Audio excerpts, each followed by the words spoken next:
Hi, so for my partnership assignment, I chose the issue of bullying, which can also be called peer harassment. It's characterized by three things: physical, verbal, or written behavior with the intent to cause harm or distress.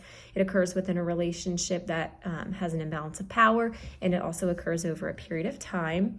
It's estimated that about 1 in every 5 or 20% of students have reported being a victim of bullying. LGBT students and students that receive a form of special education tend to be more common victims. It can decrease comfort in school, desire to go to school, decrease academic performance, ability to be successful, cause illness, increase negative feelings such as anxiety and fear. It can cause lower self-esteem and even feelings of depression and suicide. So that's my issue with a little bit of background info. My steps to address the issue, there are 7 of them. 1, implementing a zero tolerance, no bullying policy for the school.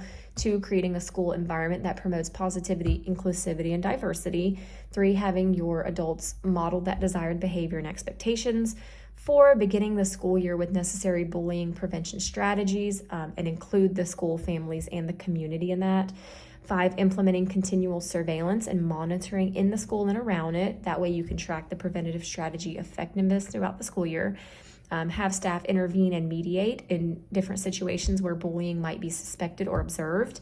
And 7, implement and enforce consistent consequences to the bullying behavior in accordance with the school's zero tolerance policy.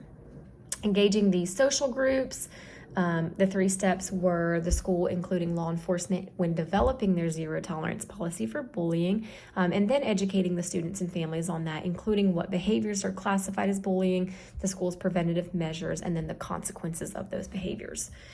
2, local law enforcement would put together a seminar teaching the school staff, the students, and families, and then they would also create an at-home virtual training program and workshop that the families can do with their students at home to follow up the seminar. And then the school should be continuously analyzing and assessing their preventive strategies, working with local law enforcement to make any necessary changes, and then updating the students and families as needed. For the outreach strategies, the first one was the bullying prevention seminar at the beginning of the school year.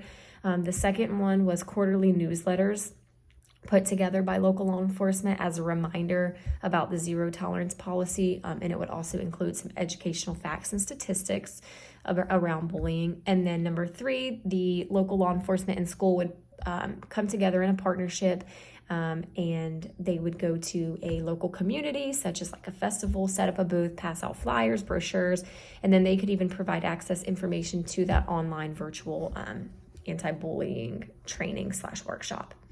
For the gathering mechanisms that I chose, that seminar would be one of them. It would bring together the school staff, the local law enforcement, as well as the students and families. The hosting of a booth at a community event would bring together the school and local law enforcement in that partnership, and then they would be outreaching in the community. And then the quarterly newsletters put together by local law enforcement, they would be passed out from the school to the students to bring all parties together and on the same page. For my collaborative event and activity, the event was the beginning of the school year bullying prevention seminar, hosted and located at the school, provided and taught by local law enforcement, and then all of the attendees would include school staff, students, and families. For my activity, it's a follow-up to the seminar. It's an at-home virtual bullying prevention training and workshop created by local law enforcement and then assigned by the school as a follow-up assignment to the seminar, and it's created for families to do at home with their students. The role of the families in this is to bring their student and attend the seminar with them, learn and support their child's learning on the issue and preventative measures, take part in any parent interactive portions at any time during the seminar, and complete the at-home virtual program with their student afterwards. The role of the schools would be to host and provide the space for the seminar, ensure that all school staff members attend and are learning alongside them, to assign the at-home virtual program, offer families the use of school-owned technology if need be, if they don't have access to the necessary equipment, and then to follow up and ensure that everybody has done it. The role in the community would be to create and teach the seminar, and then to develop the at-home workshop and make sure that it's readily available online, to hold the school accountable to assigning that program, and then to hold the school accountable to follow up and make sure that they've completed it.